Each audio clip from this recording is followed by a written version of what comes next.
Everyone, आप सभी का फिर से मेरे चैनल में स्वागत है। तो फ्रेंड्स, आजकल माहौल सीटेट का चल रहा है और लोग अपनी तैयारी इतनी ज़ोरों शोरों से चल रहे होंगे। सभी लोग अपनी तैयारियों में लगे होंगे और उम्मीद करती हूँ आप लोगों की तैयारियाँ सबसे अच्छी हों।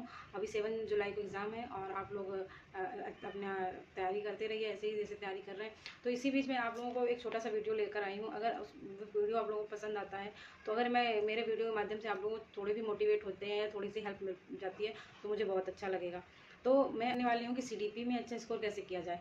कुछ सब्जेक्ट ही होते ही हैं, स्कोरिंग सब्जेक्ट होते हैं जिन जैसे कि अगर आप अपना वो अच्छा सब्जेक्ट अच्छा ले जाते हैं तो अगर आप अदर सब्जेक्ट में वीक भी होते हैं तो आप पास कर सकते हैं, सीटेट पास कर सकते हैं। अब जैसे एक सीडीपी हो गया तो ये कंटेंट बेस्ड रहता है और इसको सिर्फ अगर अच्छे से समझ लिया, अच्छे से पढ़ लिया तो आप लोग इसको पास कर ले जाएंगे। और अदर एग्जाम में अदर सब्जेक्ट में अगर आपका थोड़ा सा वीक भी रहा, ज़्यादा नहीं, थोड़ा सा अगर वीक भी रहा तो आप अपना स्कोर अच्छा कर सकते हैं। तो इसी में बात कर सकते हैं कि हम लोग जैसे कि 15 नंबर की हमारी आती है वो पेडोलॉजी, बाकी थ्योरी बेस्ड रहते हैं। तो पेडोलॉजी में भी ऐसे 10 क्वेश्चन या 8 क्वेश्चन ऐसे निकल आते हैं जो थ्योरी बेस्ड होते हैं, तो उनमें भी हमारा थ्योरी से ही हो जाता है। और 15 क्वेश्चन ऐसे होते हैं जिनमें हमें कुछ पेडोलॉजी, अभी हम थोड़ा उसके ये पेडोलॉजी के बाद में बात करेंगे। पहले मैं आप लोगों को बता देती हूँ कि जैसे जीन पियाजे हो गया, वाइगोत्स्की हो गया, कोलबर्ग हो गया और गार्डनर हो गया, इन सबसे पहले थोड़े थोड़े क्वेश्चन बनते थे, लेकिन अभी क्वेश्चन कुछ ज़्यादा ही बन रहे हैं इनमें। जैसे कि वाइगोत्स्की से तो बहुत क्वेश्चन आते हैं, कोलबर्ग से बहुत, जीन पियाजे भूल गए थे, जीन पियाजे ये तो मोस्ट इंपॉर्टेंट टॉपिक है। अगर आप लोगों ने इनको अच्छे से पढ़ लिया तो आपका सीटेट पास होने से कोई नहीं, सीडीपी में आपके बहुत अच्छे नंबर आ जाएंगे। और अब जो आप लोग बीएड बीटीसी कर रहे हैं तो आप लोगों को ये तो पता होगा कि जीन पियाजे और वाइगोत्स्की और कोहलबर्ग, गार्डनर, ये सारे चैप्टर आप लोग अच्छे से पढ़े होंगे और उस बीटीसी या बीएड में तो पढ़े होंगे। और आप और अच्छे से पढ़ लीजिए, अपने नोट्स तैयार कर लीजिएगा। तो इनमें क्या होता है कि हमारे 10 क्वेश्चन इसमें आते हैं। और पहले क्या था कि पहले थोड़ा थोड़ा पढ़ना होता था कि 1-2 क्वेश्चन आते तो इनसे थोड़ा थोड़ा पढ़ना होता है। अब डीपली पढ़ना होता है कि क्वेश्चन कुछ भी कहीं से घुमा के उसी चैप्टर के बारे में कहीं से घुमा के कैसे भी क्वेश्चन पूछ जाता है। और ये पहले 1-2 क्वेश्चन आते थे, अब बहुत सारे क्वेश्चन आते हैं। मतलब अब ऐसा समझ लो कि अगर कोहलवर से दिया तो 2-4 क्वेश्चन तो कोहलवर से ऐसे दे देंगे।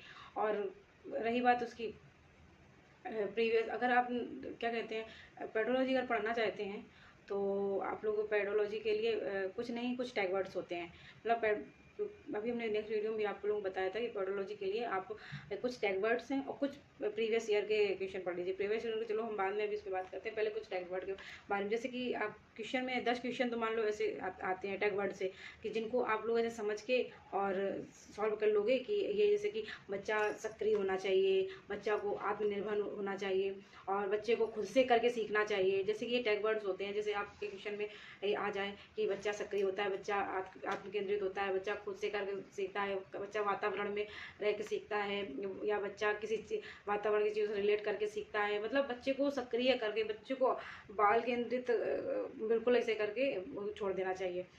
तो ऐसे कुछ टैग वर्ड्स अगर आपको दिख जाए तो उसमें से आप लोगों को क्वेश्चन सही करना है, वो पॉजिटिव टैग वर्ड होते हैं। अब अगर एकमात्र ही और केवल और मतलब कुछ ऐसे लिमिटेड जिनमें लिमिटेड कर दिया जाए, अगर ऐसे कोई वर्ड मिल जाए तो आपको बिल्कुल वो निगेटिव मानना है, उसको सही नहीं करना है। फिर क्वेश्चन के हिसाब से पूछ लेते हैं कि इसमें क्या निगेटिव पूछा है, या उसी को इतना घुमा के इसमें क्वेश्चन दे देते हैं कि आपको निगेटिव पूछा होगा कि इसमें कौन गलत है और आपको गलत ही दे देंगे कि बच्चा खुद से करके नहीं सीखता है। अब इसमें बच्चा कंफ्यूज हो जाता है कि उसमें पूछा निगेटिव है और हमसे उसमें भी ऑप्शन में निगेटिव दे दिया है, तो बच्चा कंफ्यूज हो जाता है। तो ये चीज़ आप लोग थोड़ा देख कर बहुत अच्छे से, क्योंकि सीटेट में यही है क्वेश्चन को ऐसे, जैसे कि आप लोगों को फुल डिटेल बता, जैसे कोहल वर्ग में है तो कोहल वर्ग के स्तर चरण 3 होते हैं और उनके स्तर 6 होते हैं। तो हर एक चरण के 2-2 स्तर होते हैं। तो आप लोग थोड़ा इनको डिटेल से पढ़ेंगे तभी चीज़ें रिलेट कर पाएंगे, तभी समझ में आएंगी चीज़ें। तो उसमें ऐसे पूछा था कि बच्चा बदला लेने की प्रवृत्ति जैसे को तैसा कौन से चरण में है, कौन से चरण के कौन से स्तर में है, तो ये पहले चरण में है। तो अगर ऐसे हम लोगों ने डीप से पढ़ा होगा। अब क्वेश्चन क्या था, जैसे कि आपको क्वेश्चन दे दिया कि बच्चा आत्मनिर्भर या आत्मकेंद्रित किस चरण में होता है। तो आप लोग अगर पढ़े होंगे तो दूसरे चरण में, पढ़ लेना अगर नहीं पढ़ा, दूसरे चरण में ये आत्म केंद्रित होता है बच्चा। तो ऐसे ही क्वेश्चन पूछे जाते हैं, घुमा घुमा के पूछेंगे। और आप लोग ना जीन पियाजे तो मतलब आपको इतने अच्छे से पढ़ना है कि जीन पियाजे इतने क्वेश्चन दे देते हैं, बहुत क्वेश्चन दे देते हैं जीन पियाजे से। हर जीन पियाजे समझ लो सीडीपी का राजा है।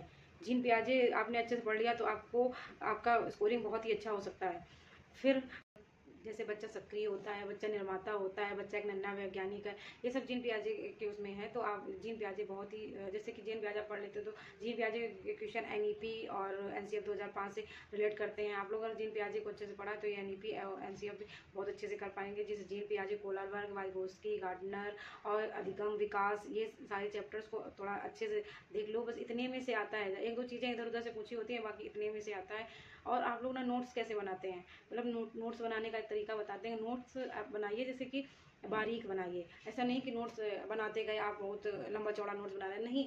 नोट्स में लिमिटेड चीज़ें बनाइए जो आपके माइंड में बोझ ना लगे, बस ऐसा लगे नहीं ये तो एक ही पेज है। इतना छोटा छोटा बारीक बारीक वन लाइनर में बहुत अच्छे से बनाइए कि आप लोगों को ये ना लगे कि अरे इतना सारा पढ़ना है, बस इतना समझ लो अरे एक ही तो पेज है, इतना ही तो पढ़ना है। और अगर आपने पढ़ा है और फिर नोट्स अपने हाथ से बनाए तो आपको एक अगर लाइन लिखी तो एक लाइन में आपको एक पेज कितना याद आ जाएगा।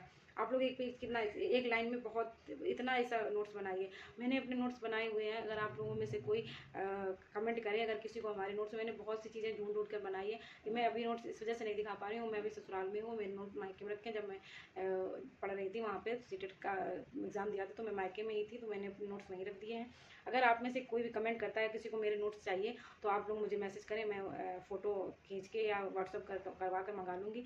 मैं आप लोगों को शेयर करूँगी आप लोगों के साथ अपने नोट्स। तो इसी और लास्ट बात ये है कि आप लोग प्रीवियस ईयर क्वेश्चन कैसे लगाते हैं। आप प्रीवियस क्वेश्चन लगाने का मतलब ये है कि जैसे अभी बीच में बताया था कि पेडोलॉजी सॉल्व करने के लिए जो 10 क्वेश्चन है तो उसमें से कुछ तो ट्रिक्स वाइज होते हैं कि टैग वर्ड से आप समझ जाएंगे, कुछ थ्योरी बेस्ड होते हैं, उसी में कुछ थ्योरी वर्ड्स भी मिल जाते हैं। और जो नहीं हो पाते हैं उससे प्रीवियस ईयर सेट आप लोग लगा लीजिए, 5 कम ना ज़्यादा तो कम से 5 ईयर के प्रीवियस सेट तो प्रीवियस पेपर तो लगा ही लीजिए।